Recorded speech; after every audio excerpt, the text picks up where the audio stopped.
इस बार के दिल्ली विधानसभा के चुनाव में कांग्रेस के लिए ये अस्तित्व की लड़ाई है। वो पार्टी जिसने कांग्रेस के लिए ये अस्तित्व की लड़ाई है। वो पार्टी जिसने 1998 से लगातार 15 सालों तक दिल्ली पर राज किया, लेकिन अब 2013 के बाद से सत्ता से न सिर्फ दूर रही बल्कि अपनी उपस्थिति भी साबित करने के हालात में नहीं रही। देश की सबसे पुरानी पार्टी कही जाने वाली कांग्रेस को साल 2015 के विधानसभा में एक भी सीट नहीं मिली थी, जिसके अलावा पिछले 2 लोकसभा चुनावों में हाल कुछ ऐसे ही रहा। इससे भी बुरी बात यह है कि पार्टी का वोट शेयर भी चिंताजनक स्तर तक गिर गया था। पिछले 10 सालों में दिल्ली की राजनीति में हाशिए पर धकेल दी गई कांग्रेस को विधानसभा चुनावों में शून्य के हैट्रिक बनाने के अंतर को रोकने के लिए कठिन चुनौतियों का सामना करना पड़ा है। ऐसे में कहना बिल्कुल भी गलत नहीं होगा कि इस बार के चुनाव में दिल्ली कांग्रेस के नेताओं की पहली प्राथमिकता अस्तित्व बचाना है। इस वीडियो में आपको पूरी जानकारी देंगे, लेकिन उससे पहले आप हमारे चैनल द हिंदी टॉप को सब्सक्राइब करें, बेल आइकन दबाना ना भूलें ताकि आप तक पहुंचे हमारी हर खबर सबसे पहले। बता दें कि साल 2015 और 2020 की तरह ही कांग्रेस इस बार भी अकेली ही चुनाव लड़ रही है। आम आदमी पार्टी, जो विपक्ष के इंडिया बैनर तले कांग्रेस के भी भागीदार है, उसने भी कांग्रेस के साथ दिल्ली में गठबंधन से इनकार कर दिया। दोनों ही पार्टियों ने 2024 का लोकसभा चुनाव गठबंधन में लड़ा था। हालांकि तब भी जहां आम आदमी पार्टी को गठबंधन से फायदा हुआ, वहीं कांग्रेस वोट शेयर के मामले में नंबर 3 पर चली गई।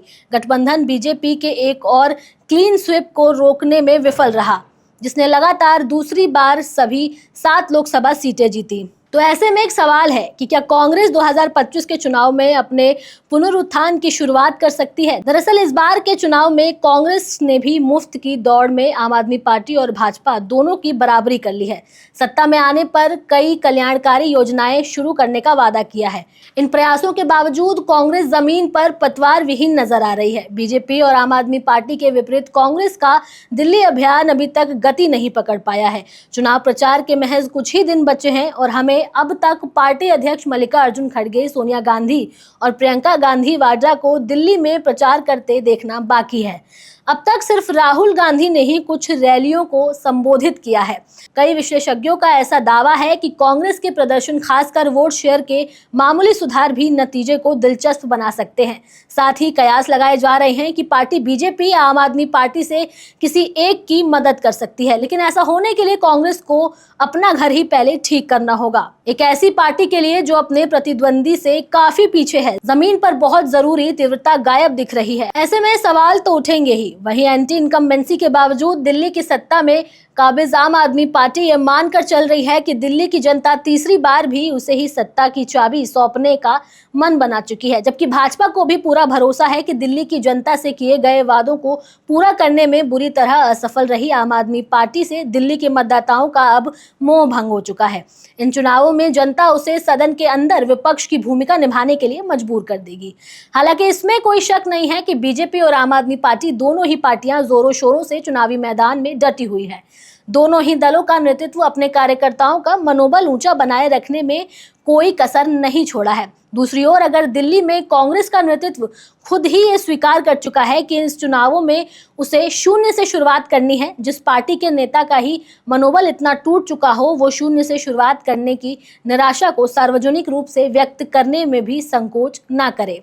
उस पार्टी के कार्यकर्ताओं की मनोस्थिति का अंदाजा लगाना मुश्किल नहीं है।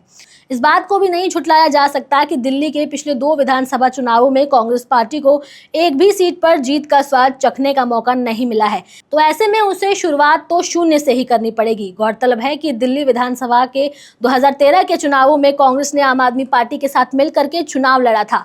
उसके बाद दोनों विधानसभा चुनावों में आम आदमी पार्टी ने उसके साथ चुनाव समझौता करने से परहेज किया था, जिसका खामियाजा कांग्रेस को इस तरह भुगतना पड़ा कि वो एक भी सीट पर जीत दर्ज करने में विफल रही। और अब भी जो आसार नजर आ रहे हैं, उससे तो यही प्रतीत होता है कि इन चुनावों में भी हताशा की स्थिति से उभरना उसके लिए संभव नहीं हो पाएगा।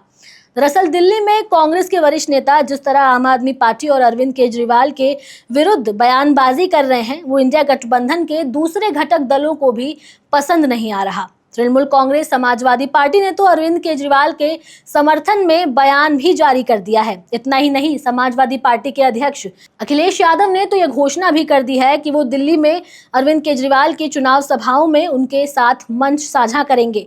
जाहिर सी बात है कि इंडिया गठबंधन का प्रमुख घटक होते हुए भी कांग्रेस पार्टी दिल्ली विधानसभा चुनावों में अलग थलग पड़ती हुई नजर आ रही है। कांग्रेस के राष्ट्रीय नेताओं के समक्ष भी ऐसा धर्म संकट पैदा हो गया है कि वो दिल्ली में अपनी पार्टी के उम्मीदवारों का समर्थन में होने वाली चुनावी रैलियों में अपनी उपस्थिति दर्ज कराने में झिझक रहे हैं। दिल्ली में कांग्रेस पार्टी के नेताओं के बयानों से तो यही ध्वनि निकलती है कि कांग्रेस इन विधानसभा चुनावों में आम आदमी पार्टी को सत्ता से उखाड़ फेंकना चाहती है, भले ही सत्ता की बागडोर भाजपा के पास आ जाए।